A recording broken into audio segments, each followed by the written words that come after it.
My name is Dimitri Sokolov.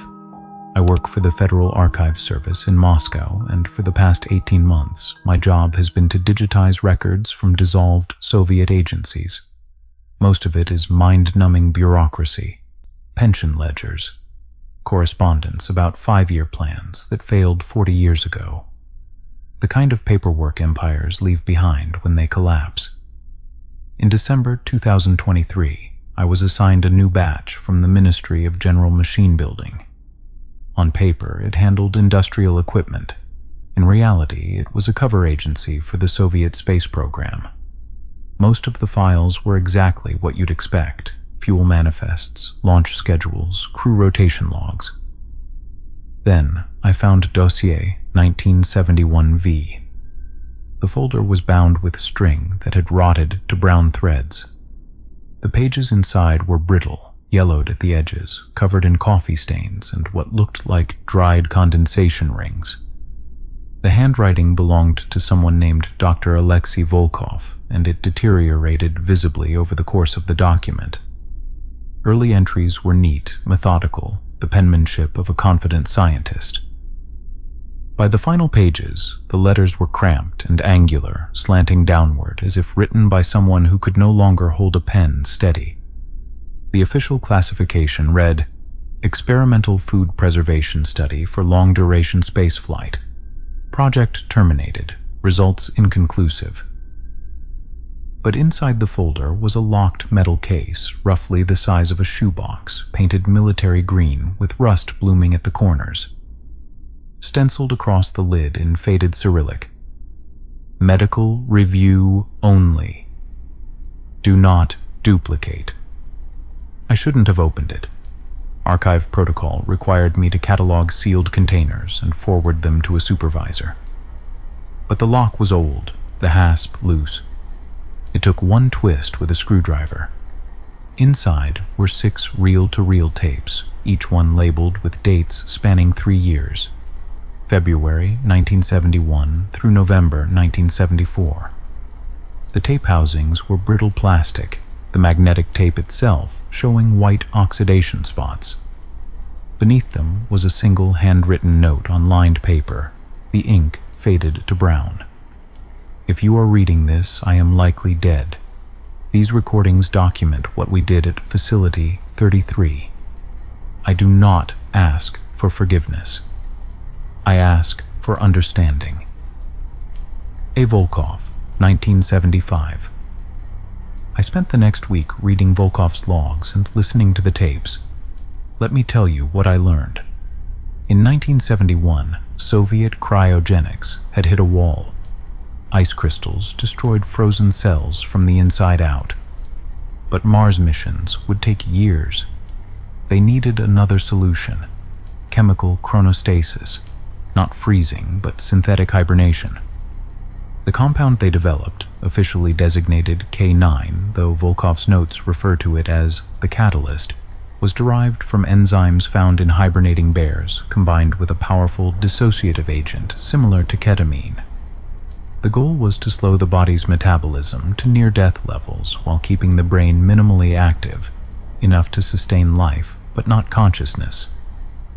Before you dismiss this as science fiction, understand. Similar research was conducted in the United States, Britain, and Japan during the same period. Chemical hibernation is a real field of study. The Soviets simply went further than anyone else was willing to. Volkov's early logs are what you'd expect from a controlled medical experiment. Baseline measurements, injection protocols, vital signs monitoring. He sounds excited, even proud. The tone of a man convinced he's about to change history. What I'm about to describe isn't a horror story in the traditional sense. There's no screaming on the tapes, no supernatural intervention. Just 3 people placed into chemically induced hibernation for 3 years, and Dr. Volkov's increasingly desperate attempts to understand what happened to them while they slept, and what they said when they woke up. I digitized everything. Archive protocol required it. The recordings are corrosive is the only word I can think of. There are thoughts in those interviews that, once heard, change how you experience being alive, how you feel your own heartbeat, how you notice the weight of breathing. But I couldn't let it disappear. Whatever happened at Facility 33, someone needs to bear witness. So here it is. The Vostok paradox. The experiment that worked too well. Facility 33 doesn't exist on any map I could find. Volkov's logs place it 100 meters beneath the Tunguska impact site in central Siberia. The 1908 explosion that leveled 2,000 square kilometers of forest. Official records say it was a meteor airburst. Volkov's notes suggest the Soviets were more interested in what it left behind, a geomagnetically isolated zone, naturally shielded from radio interference. Perfect for sensitive monitoring equipment. The real reason was budgetary. Building underground facilities was expensive. Tunguska already had survey data from decades of meteor impact studies. The permafrost provided natural insulation. The remoteness meant fewer eyes. When I found the procurement records, it became clear. They chose Tunguska because it was cheap and no one was looking. The geomagnetic isolation was a convenient bonus, not the primary motivation. Soviet science ran on pragmatism, not mystery. I visited the site in March 2024. It took 3 days by train from Moscow to Krasnoyarsk. Then, another 8 hours by hired truck through forests that still show blast scars more than a century later. The trees grow at angles, bent permanent by something that happened before my grandfather was born. The locals know where Facility 33 is. They won't go near it. What remains above ground is a rusted ventilation pipe, maybe half a meter in diameter, jutting from frozen earth like a broken bone. The snow around it is always thinner than it should be, as if the ground beneath stays warmer. I found the access shaft 50 meters north, a concrete stairwell descending into darkness, the entrance partially collapsed but navigable. I didn't go down. I'm not sure why. Maybe because I'd already listened to the tapes by then. Maybe because some places should stay buried. Volkov's initial logs described the facility in detail. The main chamber was a rectangular room, 10 meters by 6, walls and floor, covered in white industrial tile. Soviet brutalism in miniature, purely functional, no concession to comfort or aesthetics. 3 cast-iron bathtubs sat in a row, each one 2 meters long and welded to steel frames, bolted into the concrete floor. The kind of heavy industrial equipment that wasn't meant to be moved, only used. The medical apparatus surrounded them like a surgical theater. Cardiac monitors with needle arm recorders, 8-channel Soviet-made units with exposed vacuum tubes, temperature sensors, IV stands, oxygen tanks, a crash cart stocked with adrenaline and atropine. Everything painted that particular shade of institutional green that Soviet medicine favored. The bathtubs would be filled with saline gel, viscous, conductive, temperature-controlled. Similar to modern dialysis, fluid but denser, designed to support body weight while maintaining thermal stability. Subjects would be submerged completely, tubes inserted for feeding and waste removal. Heavy iron lids would be bolted over each tub, sealing them in darkness. Volkov describes it with the enthusiasm of an engineer explaining a clever machine. Not once does he use the word coffin. The subjects arrived February 8, 1971. 3 prisoners selected from the Ghoul system. Volkov's intake files read like livestock inventory. Subject Alpha, Yuri Grigorovich Sokolov. Age 34, physicist convicted of anti-Soviet mathematical speculation after publishing a paper on non-Euclidean geometries that the censors deemed ideologically unsound. Sentence, 15 years hard labor. Offered commutation in exchange for medical volunteer service. He signed the consent form. The handwriting is steady, confident. He thought he was contributing to science. I checked the patronymic immediately. No relation. Sokolov is common enough, like Smith or Johnson. But seeing it typed on a death warrant still made my stomach turn. Subject Beta, Nikolai Vasiliev, age 28, violent recidivist, minimal education, history of assault and theft. Selected specifically to test the compound across different cognitive baselines. The consent line in his file is blank, stamped over it in red ink. Administrative transfer, Warden K. Voronov. I don't know if he understood what he was agreeing to. Subject Gamma, Elena Petrovna Morozova, age 31.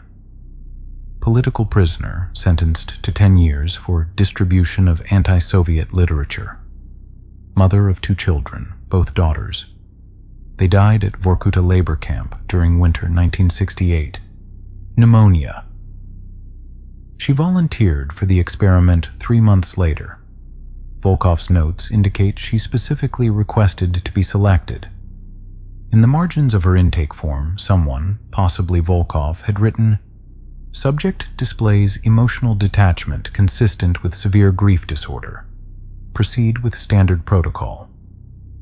I read that line 4 times before I understood what it meant. She had nothing left to lose. They knew it. They used it. February 12th, 1971. 0600 hours. Volkov's log describes the procedure in methodical detail. Subjects sedated first with pentobarbital, enough to induce deep unconsciousness but not respiratory depression. Then compound K9 administered via IV drip over 30 minutes. Vital signs monitored continuously. Heart rates began dropping within minutes, 60 beats per minute, then 40, then 20. By the time they were lowered into the gel baths, all 3 subjects were registering 8 to 10 heartbeats per minute. Respiration had slowed to 2 breaths per minute. Core temperature falling toward 32 degrees Celsius. The gel was warm, maintained at 37 degrees to prevent hypothermic shock. They were positioned supine, arms at their sides, feeding tubes inserted through the nasal passage, waist catheters placed. Volkov notes that the subjects showed no response to any of this. The compound had taken full effect. The iron lids were bolted shut at 9:17, 9:23, and 9:31 respectively. Volkov had spliced the facility's ambient security feed into his own dictation tape. I heard 3 sharp clangs of metal on metal. Then silence. Volkov's final entry for day 1. All vitals stable, metabolic function reduced to 14% of baseline. Brain activity minimal but present. EEG readings consistent with deep delta wave sleep. Subject alpha's heart rate steady at 9 beats per minute. Subject beta at 8 beats per minute. Subject gamma at 10 beats per minute. Duration of chemically induced chronostasis, projected 3 years. Estimated subjective experience, none. Procedure successful. Recommend continuation. The first year of logs are exactly what you'd expect. Routine medical observations, daily vitals checks, weekly gel composition analysis, minor adjustments to temperature and nutrient delivery. Volkov sounds confident, methodical, occasionally even excited. In April, he notes that all 3 subjects are maintaining stable weight and muscle mass despite complete immobility. In July, he reports 0 instances of bed sores or pressure ulcers. The gel is working exactly as intended. By December 1971, 10 months into the experiment, his logs have become almost boring. Repetitive notations of no change and vitals nominal. He's convinced it's working. I kept reading those entries with a growing sense of dread because I knew what the next year would bring. And I knew he had no idea. April 1972. Month 14. Volkov's log entry for April 3rd opens with a simple note. EEG equipment malfunctioning. Ordered replacement units. I've included a photocopy of the EEG printout in the digital archive. If you know how to read them, you'll see the problem immediately. Normal deep sleep produces delta waves, slow oscillations between 0.5 and 4 Hz. Gentle curves that barely register on the page. The needles had carved violent scratches, beta waves, gamma waves, frequencies between 30 and 100 Hz, the kind of patterns you'd see in someone solving complex mathematics. Except these readings were higher, much higher. The machines calculated brain activity at approximately 300% above normal waking consciousness. All 3 subjects, all 3 machines, identical, impossible readings. Volkov's note in the margin, written in blue pen, instruments must be faulty. The replacement units arrived in June. Soviet-made 8-channel models, the same type used in Moscow neurological hospitals. Volkov had them tested and calibrated before installation.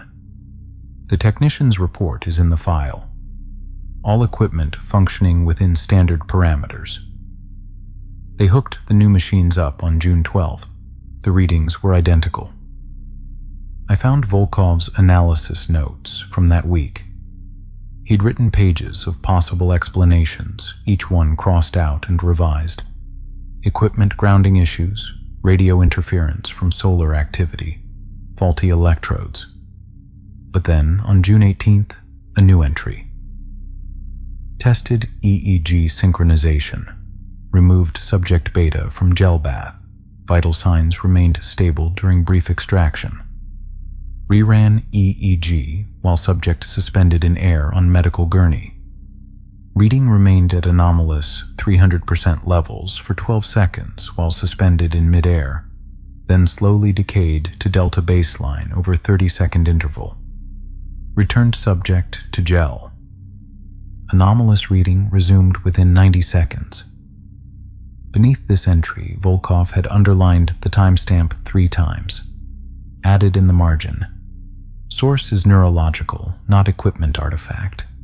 Gel appears to sustain elevated state, but not generate it. Then, crossed out heavily, an earlier hypothesis.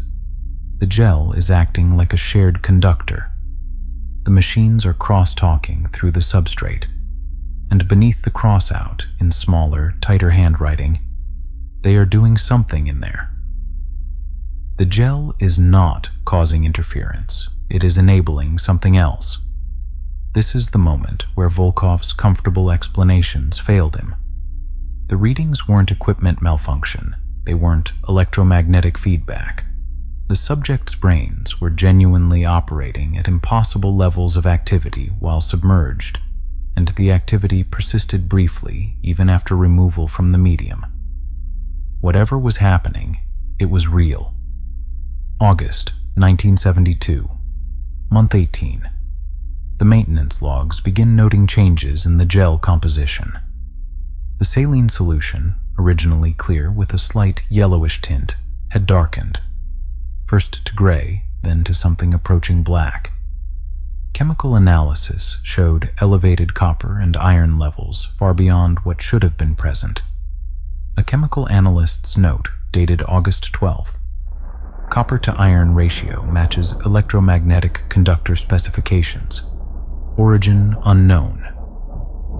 Compound.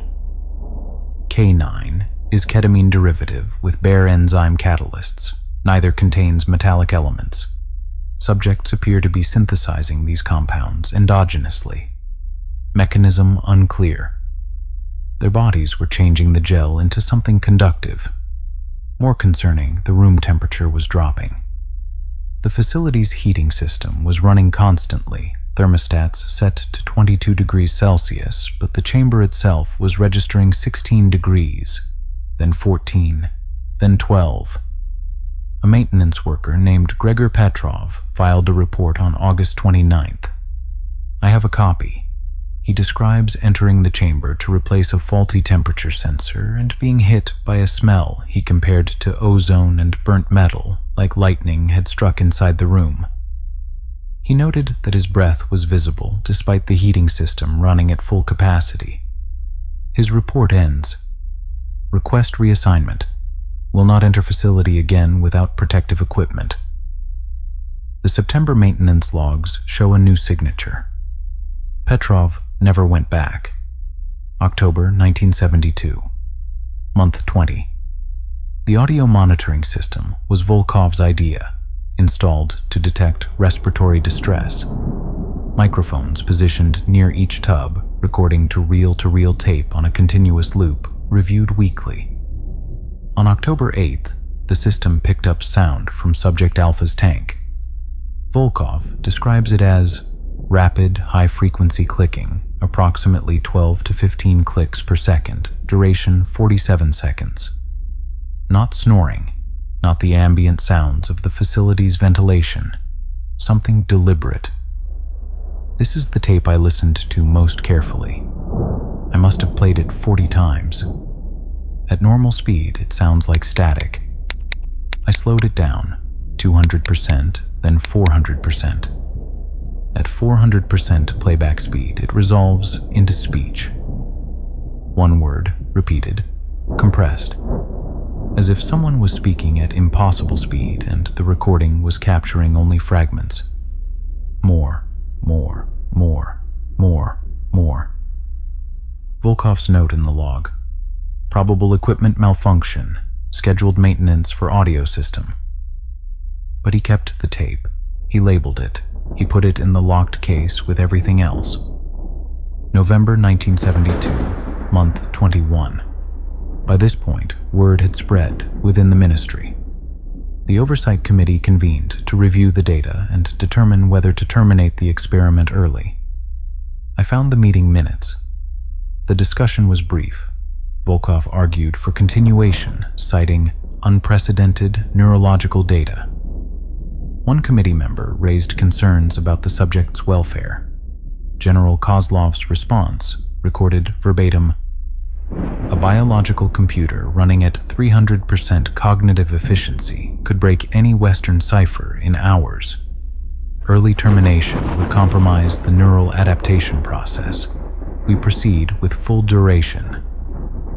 The vote was unanimous. Authorization. GRU Directorate S. This is where it stopped being science. This is where it became something else.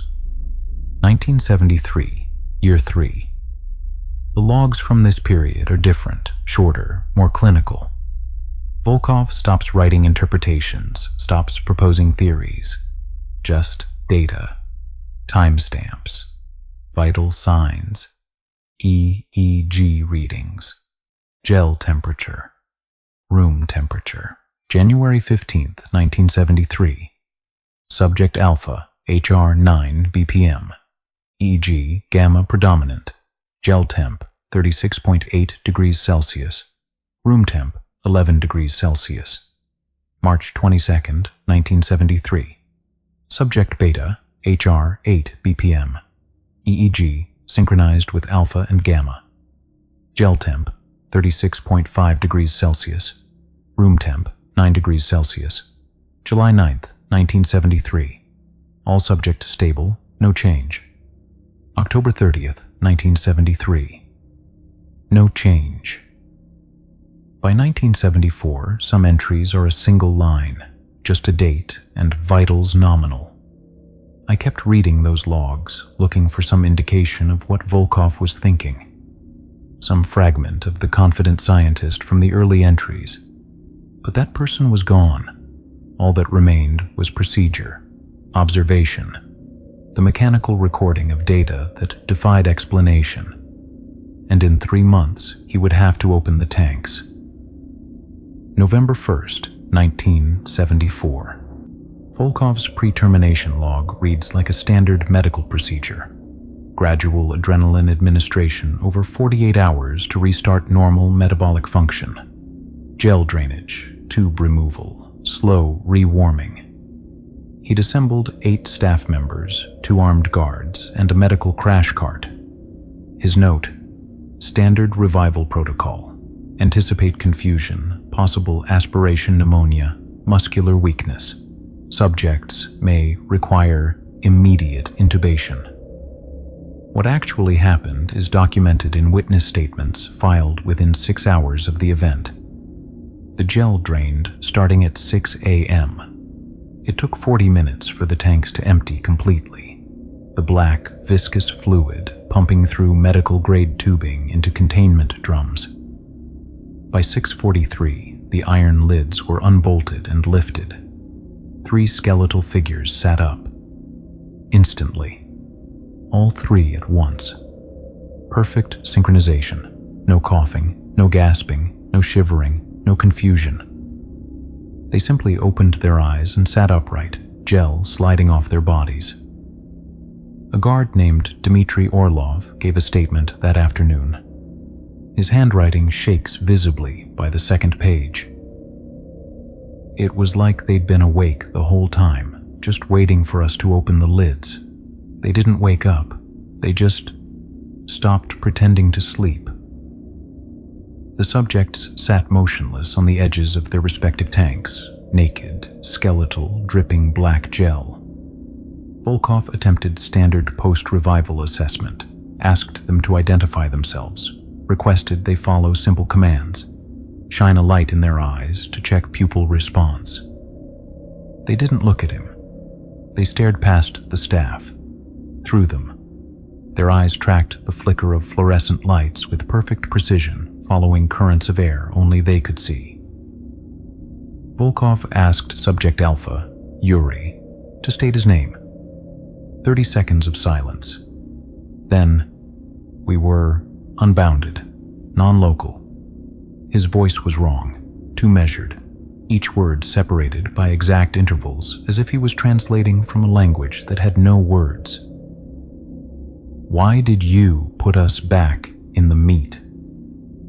He held up one hand, turning it slowly in the fluorescent light, fingers skeletal, tendons visible beneath translucent skin. He stared at it with an expression I can only describe as profound disappointment. Then, he wept, not from sadness, from loss. Elena spoke next. Volkov hadn't asked her a question. She simply turned her head, a movement so precisely timed it looked mechanical, and said, "How long were we gone?" "In your time?" Volkov's response is recorded on the audio log. 3 years. Elena's reply, "No, that's not right." She didn't elaborate, didn't explain. Just returned to staring at the wall, tracking patterns only she could see.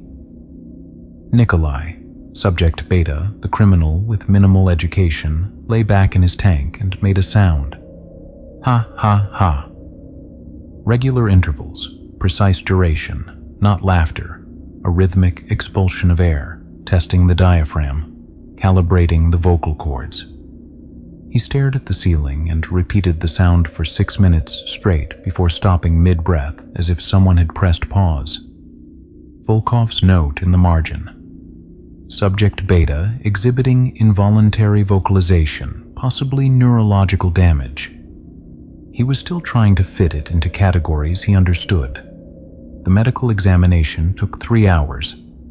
I have the full report: severe muscular atrophy, bone density reduced, body fat almost non-existent, muscle mass consistent with 3 years of complete immobility. The neurologist's initial assessment: subjects should be physically incapable of standing without assistance, let alone walking. They stood anyway. The movement was wrong. Not fluid, not muscular. Their limbs moved in discrete, precise increments. The neurologist noted that their gait resembled galvanic stimulation, the way a frog's leg twitches when electrified, except sustained, coordinated, deliberate. The neurologist ran the tests 3 times. The numbers didn't work. By every biomechanical model, their skeletal muscles should have collapsed under their own body weight. His note: Subjects ambulatory despite insufficient muscle mass. Nervous tissue hypertrophied. Nerve bundles visible beneath skin. Mechanism unknown. They looked like walking anatomical diagrams. Volkov kept them under observation for 72 hours. They ate mechanically, with no pleasure or hunger. Just fuel consumption. They refused to sleep. "We have slept enough," Yuri said. By the third day, Volkov's logs note, "Subjects have not slept in 72 hours, show no fatigue. EEG readings remain elevated. Effect appears permanent." On November 4th, they were moved to individual cells, soundproofed, separated. Standard isolation protocol for medical subjects showing psychological abnormalities. That's when the staff noticed the synchronization. A maintenance technician noticed it first. Working in the corridor on November 7th, he heard 3 chairs scraping concrete at the exact same instant. At 9:15, all 3 subjects had stood simultaneously. At 11:43, they walked to their cell doors. Same instant every time. Staff began comparing notes. The nurse delivering meals noticed all 3 subjects sitting in identical positions at identical times. Volkov tested it, removed all clocks from the cells, stripped everything that could indicate time. No windows, no routine noises from outside, complete isolation. The synchronization continued. November 9th, log entry. Subjects maintain coordinated behavior despite physical separation and absence of temporal cues. At 13:17 today, all 3 subjects stood, walked 3 paces forward, and sat down again. This occurred simultaneously across 3 soundproofed cells with no possible method of communication. And beneath that, in Volkov's increasingly erratic handwriting, they have eliminated error. Human circadian rhythm has natural variance, seconds of drift per cycle, accumulated over days. These subjects display 0 variance. They have become biological clocks, perfect, synchronized, inhuman. On November 12th, Volkov began the interviews. He had to understand what had happened to them in there, and whether he had just locked himself in a facility with something he couldn't control. Interview Session 9. The first 8 sessions produced nothing useful. Subjects Alpha and Beta remained mostly silent. When they did speak, their words came too fast, compressed, overlapping, as if they'd forgotten that human speech requires time between syllables. Elena was different. She spoke slowly, carefully, as if translating from something vast into something small enough for Volkov to understand. I've included the full transcript in the archive. What follows is excerpted but unedited. Interview transcript. Date November 14th, 1974. Time 1400 to 1447. Subject Elena Petrovna Morozova, Subject Gamma. Interviewer Dr. Alexei Volkov. Location Isolation Cell, Facility 33. Volkov asks Elena to describe what she experienced during the 3 years of hibernation. Elena responds, 3 years. That's what you keep saying. 3 years. I understand what you mean. I was submerged February 12th, 1971. You opened the lid November 1st, 1974. 1,095 days. I can see why you would call that 3 years. Volkov asks if she doesn't agree. Elena says, Doctor, I raised my daughter 10,000 times in there. I remember her birth. Every variation. I remember teaching her to read. I remember her first day of school. 10,000 versions. In some iterations, she became a doctor. In others, a musician. I watched her grow old. I held her hand as she died. Then I started again. I raised her sister too. 10,000 different lives. Do you understand what I'm telling you? Volkov responds. Elena, your daughters died at Vorkuta camp in 1968. What you're describing sounds like a trauma response, the mind creating. Elena interrupts. I know they're dead, Doctor. I watched them die here too. In the meat. In the slow time. That's why I volunteered for your experiment, because I had nothing left in this weight. Volkov asks, the weight? Elena explains, physical existence. Doctor, have you ever really paid attention to breathing? The constant labor of pulling air into your lungs? It's like inhaling soup, thick, resistant. Every breath is work. Volkov begins. That's a normal physiological. Elena cuts him off. And blood. Your heart pushing sludge through kilometers of tubing. You can feel it if you pay attention. Scratching, grinding. We're biological machines that require constant maintenance, eating, sleeping, excreting. You spend your whole life servicing it. Volkov tries again. These are necessary functions for... Elena continues. In there, we didn't need any of it. We built architectures of pure thought.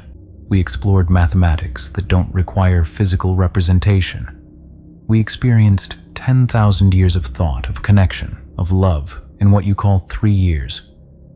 And then you woke us up. A long pause. Elena says, you put us back in these bodies. Volkov responds, Elena, what you experienced was likely a severe dissociative state caused by the compound.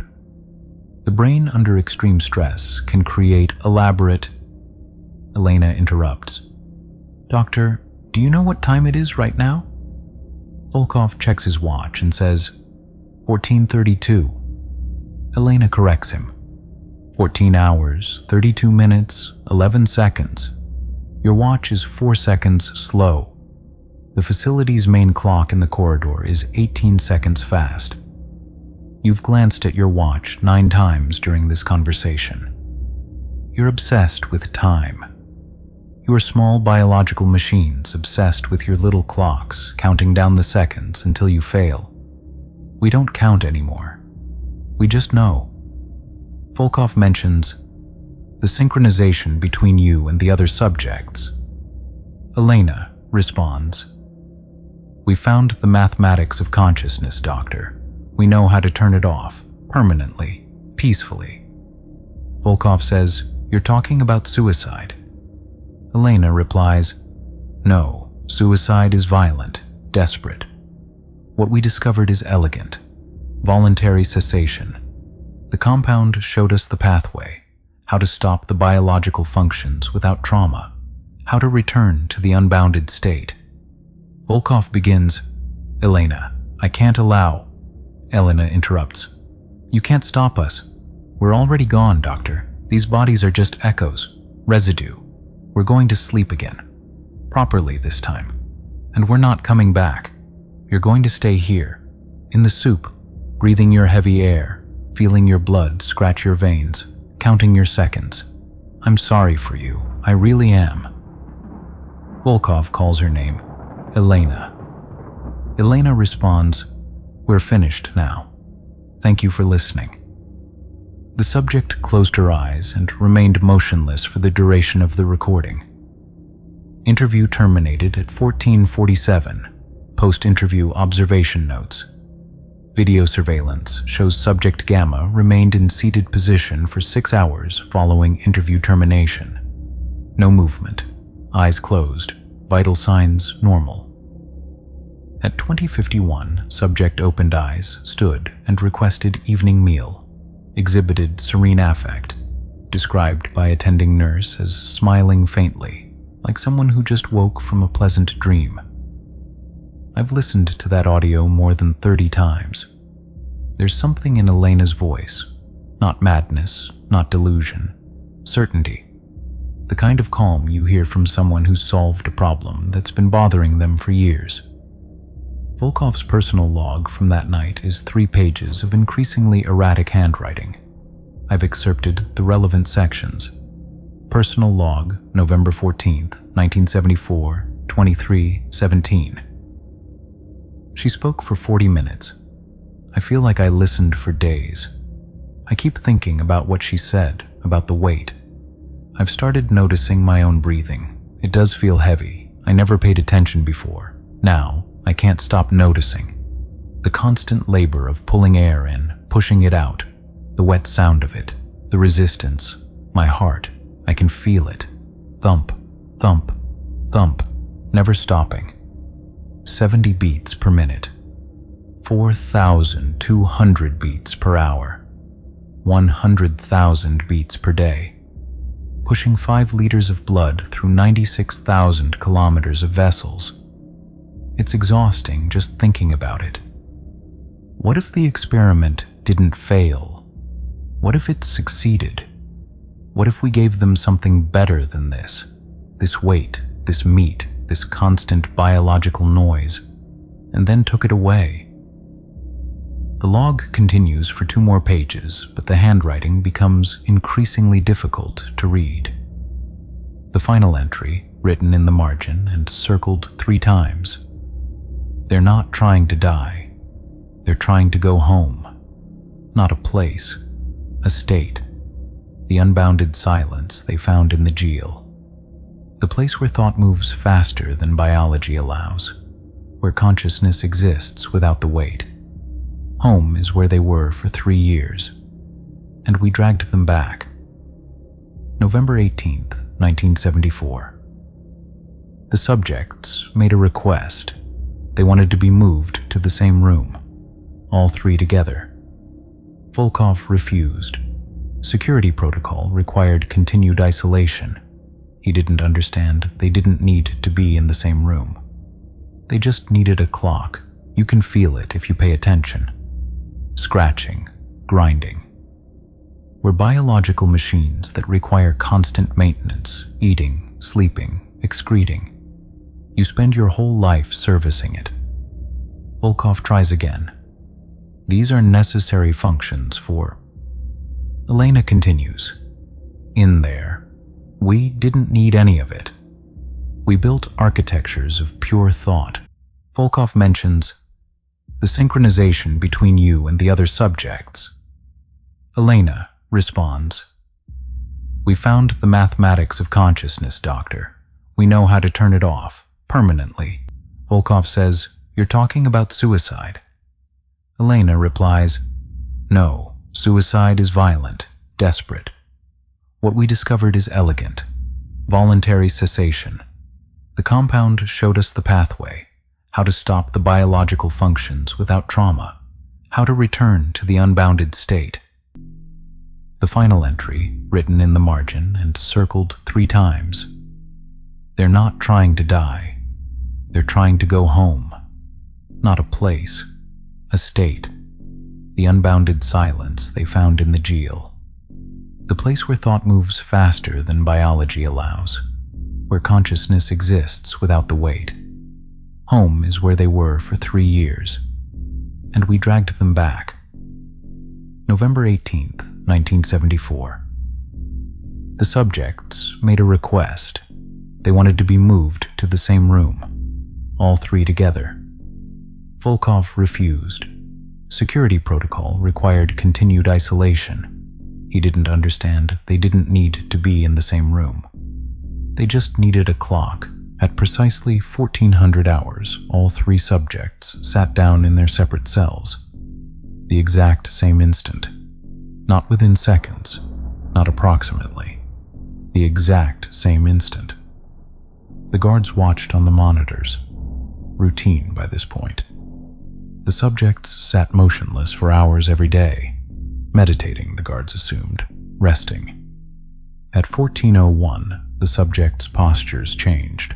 Heads tilted back slightly, hands positioned on their necks with precision, fingers pressing just below the jawline, thumbs on the opposite side. The exact same position in all 3 cells. The guards noted it, but didn't intervene. Odd behavior was expected from subjects classified as psychologically abnormal.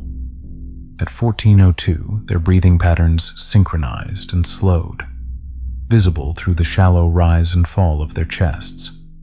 The medical monitors showed heart rates beginning to drop, 70 beats per minute, 60, 50. At 14:03, one guard stood up from his station. Something felt wrong. The subjects' faces were changing color, pale, then faintly blue. At 14:04, subject Alpha, Yuri, slumped forward in his chair. The guard at the monitor shouted for backup. At 14:04, subject Beta, Nikolai, fell sideways onto his cot. Alarms began sounding. 3 medical alerts simultaneously. At 14:04, subject Gamma, Elena, bent slowly forward until her head rested on her knees. By the time the first guard reached her door with the key, she was already still. The guards entered all 3 cells at 14:07, checked for pulses, found none, called the medical team, performed CPR per protocol, knowing it was too late. The subject's skin was already cooling. All 3 were dead. The autopsy report is clinical. Cause of death: cardiac arrest induced by sustained vagal stimulation and carotid compression. The coroner's note: subjects would have remained conscious for 2 to 3 minutes while inducing cardiac arrest. This requires extraordinary tolerance for discomfort and precise knowledge of human physiology. Method appears practiced and deliberate. Staggered death times suggest coordinated procedure with calculated individual variations in compression intensity. I found maintenance logs from the previous week. Multiple staff members had noted the subjects performing strange neck movements and unusual breathing exercises. Nobody reported it as concerning, just more odd behavior from subjects already classified as psychologically abnormal. They'd been practicing, perfecting the timing, coordinating not just the start, but the finish. The official death time recorded the initiation at exactly 1400 hours for all 3 subjects. The cessation times, however, were staggered. Subject Alpha, 14:04:00. Subject Beta, 14:04:04. Subject Gamma, 14:04:08. Sequential shutdown. 4-second intervals. Yuri first, the physicist, the one who understood the mathematics. Then Nikolai. Then Elena last, making sure the others had crossed over before following. They reached into their own operating systems and pulled the plug. The brain tissue analysis is what stayed with me. The pathologist's report describes the subject's brain tissue as unusually friable, gray and brittle, consistency similar to ash or desiccated organic matter. Under microscope, the neural pathways showed extreme density but reduced elasticity.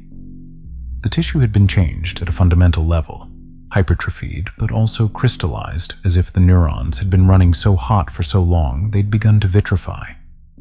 The pathologist's final note: uncertain whether this condition was compatible with normal consciousness. Subjects may have been experiencing continuous neurological pain during post-revival observation period. They were suffering. Every second awake was agony. The weight of blood moving through veins, the friction of air in lungs, the constant firing of nerves just to maintain basic motor control. 17 days of sensory torture that would have driven anyone else to immediate suicide. I found the diagram in the photographs from Yuri's cell. Someone had taken crime scene documentation, standard procedure for suspicious deaths. Image 47 shows the east wall of Subject Alpha's cell. Security logs note that Subject Alpha spent hours each day facing the east wall during the final week. Guards assumed he was meditating. Nobody investigated. The wall showed a drawing in what appears to be the black residue still seeping from his pores, covering approximately 2 meters of concrete.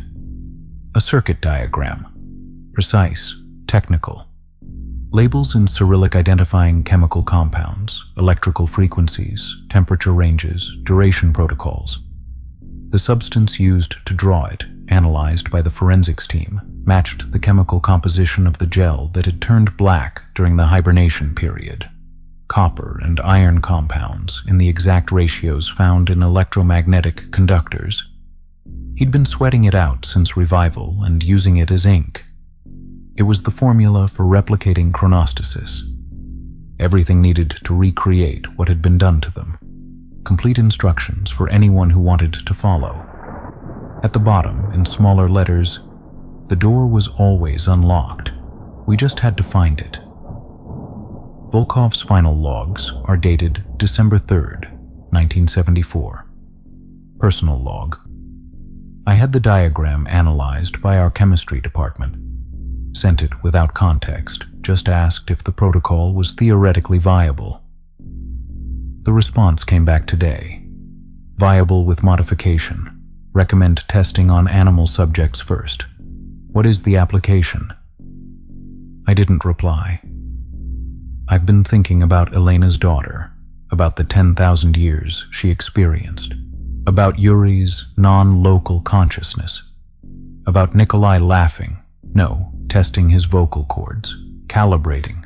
They weren't damaged. They were enlightened. I woke up this morning and felt the weight of my blanket. Actually felt it. The pressure.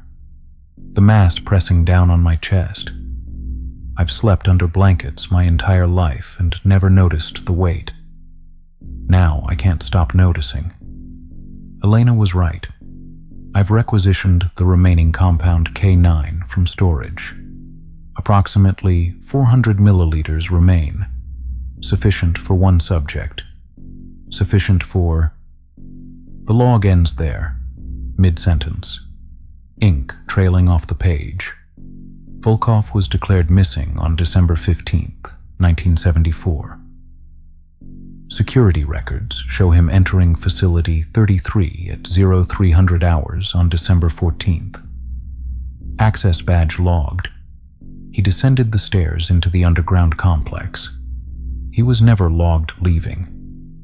Search teams were dispatched on December 16th. They found the main chamber silent. 2 of the gel tanks had been drained and cleaned. The third, Subject Alpha's tank, was full. The black fluid was still. The iron lid was heavy, resting in place but not bolted. The search team didn't look inside. The report notes a profound sense of unease among the men. They claimed the air smelled of ozone. They declared Volkov missing and retreated. One detail in the search report caught my attention. Dr. Volkov's personal effects found neatly arranged on the medical cart. Wristwatch, wallet, wedding ring, clothing folded and stacked, subject's reading glasses placed on top. He'd prepared, methodically, the way you'd prepare for a long journey, or a permanent one.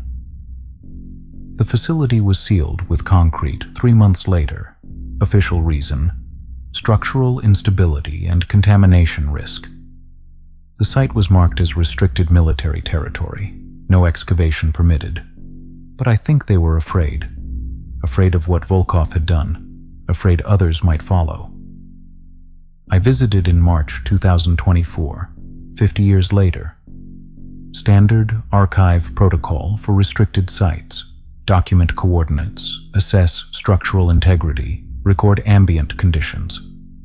I brought field measurement equipment, camping gear, stayed 3 nights taking readings. I didn't go down. The entrances partially collapsed, but I took my measurements. At 3 o'clock hours, exactly 3 o'clock according to my equipment's timestamp, I recorded a strong rhythmic electromagnetic pulse emanating from beneath the ground. Frequency, approximately 0.14 hertz. The rhythm of a heartbeat at 8 to 10 beats per minute. The same heart rate Volkov recorded for the subjects during chronostasis. It lasted for 47 minutes, then stopped. I finished digitizing Volkov's tapes 2 weeks ago. I've been writing this document for the archive ever since. Standard procedure: transcribe, analyze, document, file. But something's changed.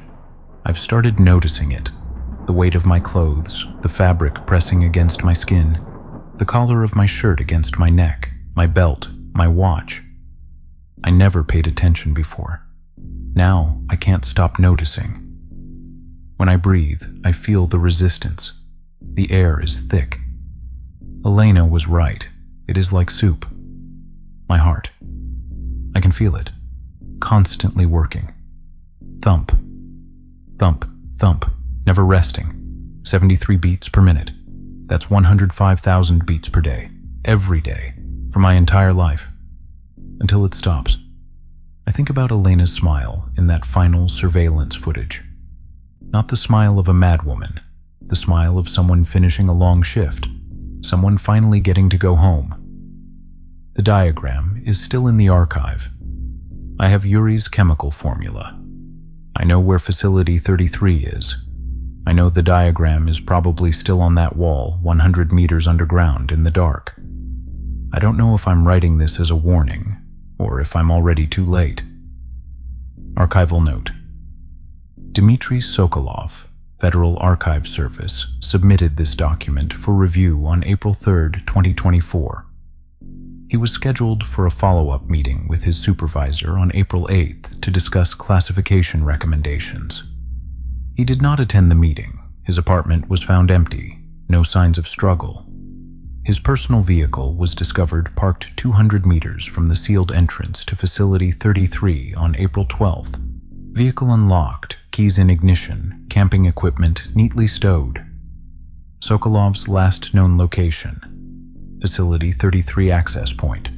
Recorded entry time, 0300 hours, April 8th, 2024. Trail camera footage shows him descending the partially collapsed stairwell, carrying a backpack and portable lighting equipment. He was not recorded leaving. Search and rescue teams declared the site unsafe for deep excavation. Search suspended after 3 days. Dmitri Sokolov remains missing. This document has been preserved in the Federal Archive per standard protocol. File classification. Restricted access level. Academic research only. Case. Status. Open. Unresolved. The Vostok Paradox. End of record.